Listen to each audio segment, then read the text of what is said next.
सर्वमंगलमांगल्ये शिवे सर्वार्थसाधिके शरणं त्र्यंबके गौरी नारायणी नमोस्तुते नारायणी नमोस्तुते।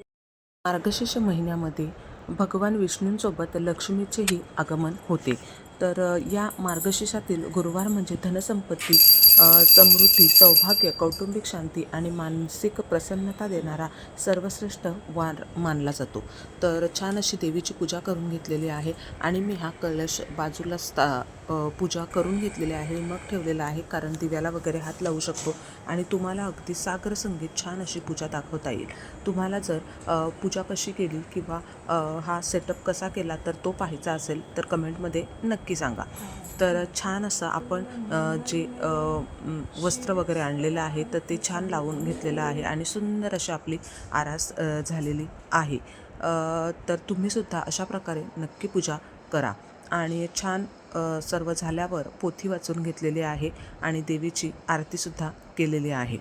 तर देवीची ही जी पूजा आपण करतो तेव्हा घरातील वातावरण एवढं प्रसन्न होतं आणि जे पूजेचे आपल्याला किंवा देवीचा जो आशीर्वाद मिळतो तो खरंच एक वेगळाच असतो। श्री महालक्ष्मी माते की जय।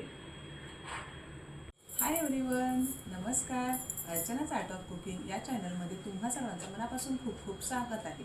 तर मार्गशीर्ष महिन्यामधला पहिला गुरुवारची आज पूजा आहे आणि आपण मार्गशीर्ष महिन्यामध्ये ज्या गुरुवारच्या व्रतासाठी काय काय शॉपिंग केलेली आहे आणि त्याचे सर्व व्हिडिओज आपण पोस्ट केलेले आहेत आणि मी सांगितल्याप्रमाणे तुम्हाला की माझ्या व्हिडिओमध्ये तुम्हाला सर्व हे पाहायला सुद्धा मिळेल। तर आपण ही आजची पूजा केलेली आहे, त्या पूजेमध्ये आपण सर्व साहित्य सुद्धा ठेवलेलं आहे। तर आजची ही पूजा तुम्हाला कशी वाटली ही कमेंटमध्ये सांगायला विसरू नका। तर आज मार्गशीर्ष महिन्यातला पहिला गुरुवार आहे। तर मार्गशीर्ष महिना हा श्रावण महिन्या इतकंच त्याला सुद्धा महत्त्व आहे। या महिन्यात तुम्ही अगदी काही छान असे म्हणजे विधी वगैरे करू शकता। तर माझं पर्सनली म्हणाल तर अगदी साधं सोपं आणि सर्वांना जमेल असं मार्गशीर्ष महिन्यातलं हे गुरुवारचं व्रत आहे आणि सर्वच जणी हे करू शकतात। मी तर अगदी 3री ते 4थीमध्ये असल्यापासून माझी मम्मी माझ्याकडून हे करून घेत होती।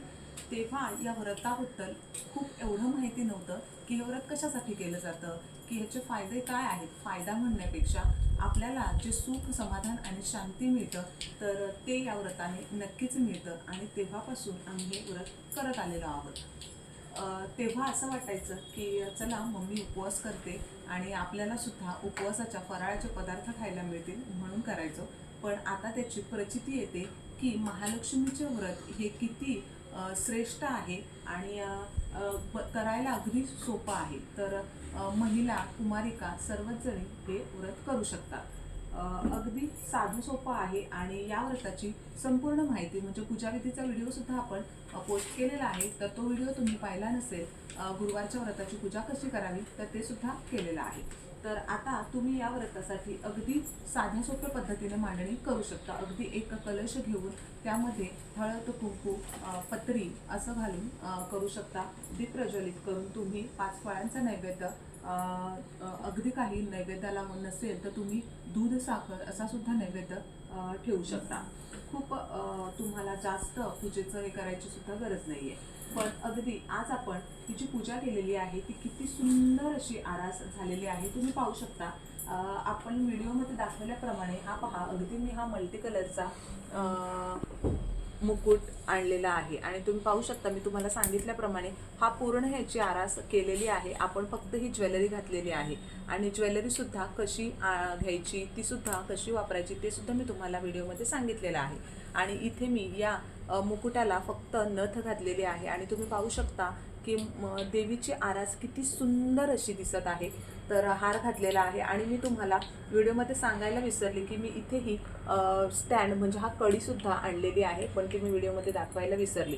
पुढच्या व्हिडिओमध्ये देवीची आरास कशी करायची तर याचासुद्धा व्हिडिओ तुम्हाला लवकरच येईल।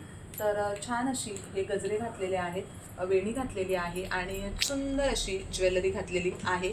इथे मी देवीची ओटी भरलेली आहे, गणेश स्थापना करून श्री महालक्ष्मी मातेची सुद्धा पूजा केलेली आहे, देवीला नैवेद्य दाखवलेला आहे। आणि 5 फळांचा नैवेद्य दाखवलेला आहे, दिव्याची ओटी भरलेली आहे आणि छान असं मी तुम्हाला व्हिडिओमध्ये दाखवल्याप्रमाणे हे जे मोठं पुस्तक आहे तर त्याचीसुद्धा कथा सुंदर अशी याच्यामध्ये वाचता येते. आणि इकडे हे जे महालक्ष्मी यंत्र आहे तर ते सुद्धा ठेवलेलं आहे आणि सुंदर अशी महालक्ष्मी मातेसाठी रांगोळी काढलेली आहे आणि आरास केलेली आहे. तर आजची ही आरास तुम्हाला कशी वाटली कमेंट करून नक्की सांगा आणि व्हिडिओ आवडल्यास लाईक आणि शेअर करा. सुद्धा बनवलेला आहे. तर नैवेद्यामध्ये मी आज काय काय बनवलेलं आहे तर वरण भात आहे, चपाती आहे, श्रीखंड आहे, मिरची आहे, वांगं आहे, माटाची भाजी आहे, भोगाची भाजी आहे आणि शिरा आहे. तर आजची ही नैवेद्याची थाली तुम्हाला कशी वाटली कमेंट करून नक्की सांगा.